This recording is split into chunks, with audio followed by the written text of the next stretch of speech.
Time now for sports on 104.7 The Cave. Here's Ned Reynolds.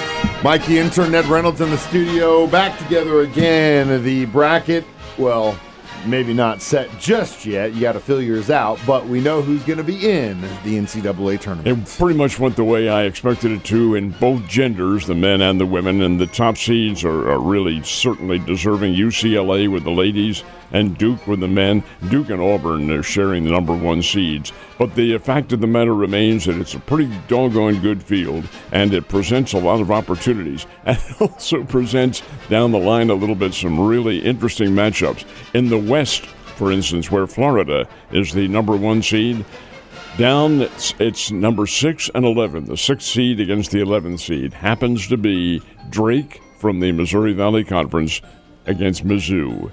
And what a very interesting matchup that will be. Contrasting styles of basketball.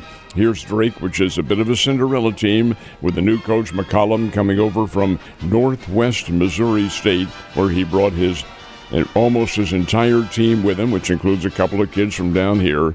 And they win the Missouri Valley Conference with over 30 wins. And they get in the NCAA and play Mizzou, which is a high-powered run-and-gun team, totally opposite from what Drake is, which is slow and methodical. It'll be a really interesting matchup, but that's all part of it. That's what the NCAA is all about. Have you got your bracket filled out yet? Oh no, I'm not one of those who fills them out unless I've got some chocolate chips running on it, and I don't have any chocolate chips. I don't think anybody does. Well, at least not around here. All right, and in that regard, most colleges, if they didn't get into the tournament, are starting to think about next season. That means the transfer portal is open.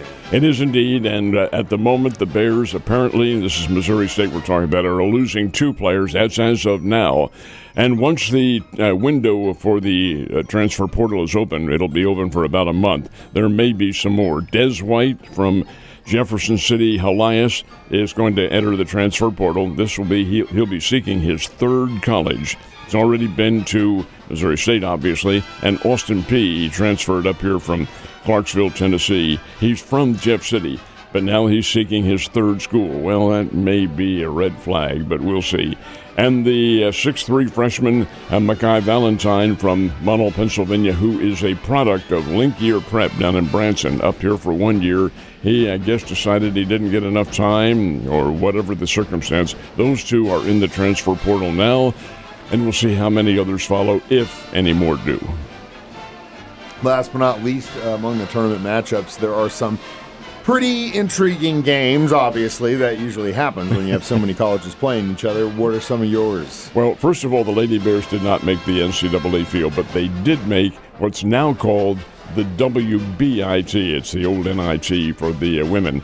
And the Lady Bears will play at home on Thursday night against Oral Roberts in the WBIT first-round game. The one that really fascinates me is the game between Grand Canyon. Are you familiar with Grand Canyon University? It's out in Phoenix. It's a huge college. Their athletic program doesn't include football, but it does basketball. The Grand Canyon women's team is 32-2 on the year, 32 wins, 2 losses. They are coached by Molly Carter Miller, who was a consensus All-State at Springfield Kickapoo when she played here, consensus All-America at Drury when she played here. Coach at Drury took them to unprecedented heights when she coached here. She was Molly Miller then, and now is going to Grand Canyon and performing magic with their team. They play Baylor. And who is one of the star players on Baylor? How about Bella Fauntleroy, Springfield Kickapoo, All-Stater, and a kid who is a really fine player. They know each other, of course, well.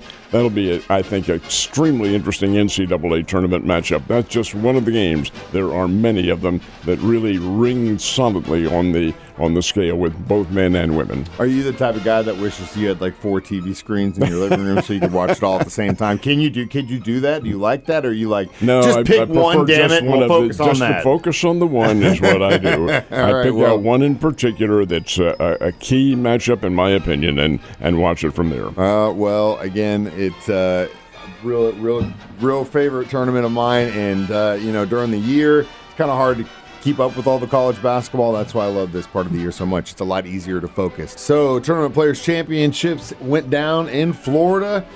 Who got the big check? At the moment, nobody, because Really? they're going to have a playoff today. This is very interesting. The TPC, which is what they call this at Ponte Vedra, Florida, is regarded by the players as the fifth major. It's a very difficult tournament. The course is tough, and when the weather turns inclement, as it did yesterday, it can really be tough. As a matter of fact, most of the pundits down there said that Ponte Vedra is playing at 2 over par for an average right now. Anyway, they had to delay for about 4 hours midway through. Started early, but didn't beat the weather.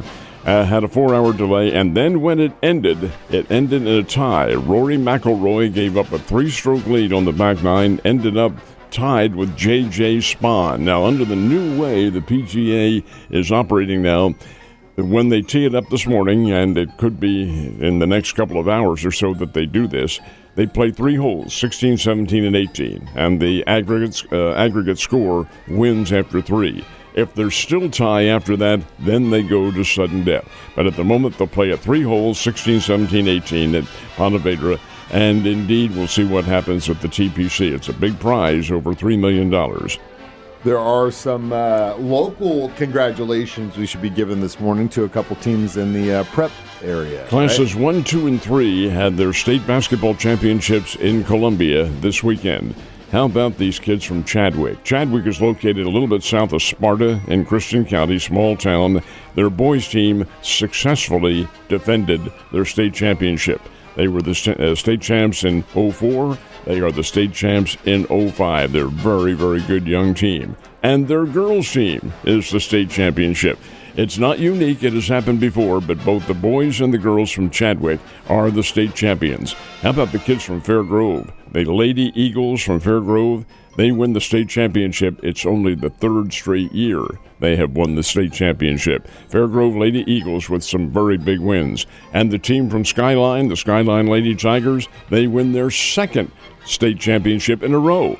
They won others, but this is 2 in a row. So we have a dynasty going on down here. Chadwick, Skyline, Fairgrove, and others. Hey, there are a whole multitude of them. And now this week, the classes 4, 5, and 6 teams are all represented, and your alma mater has both their teams in the state championships. Hell yes, they do. Go Chiefs. Last but not least, we had some racing going on in Sin City over the weekend. Who got the checkered flag? Guy by the name of Josh Berry gets the win on the NASCAR race at the Las Vegas Speedway. And this is curious.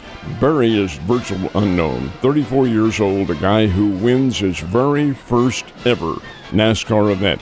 Got lucky, started in the middle of the pack, survived a couple of wrecks, and away he goes and gets the victory. Josh Berry, he is the winner out in Las Vegas as the racing season is now well underway. Ned, you have a wonderful Monday, and I will see you on Tuesday, sir.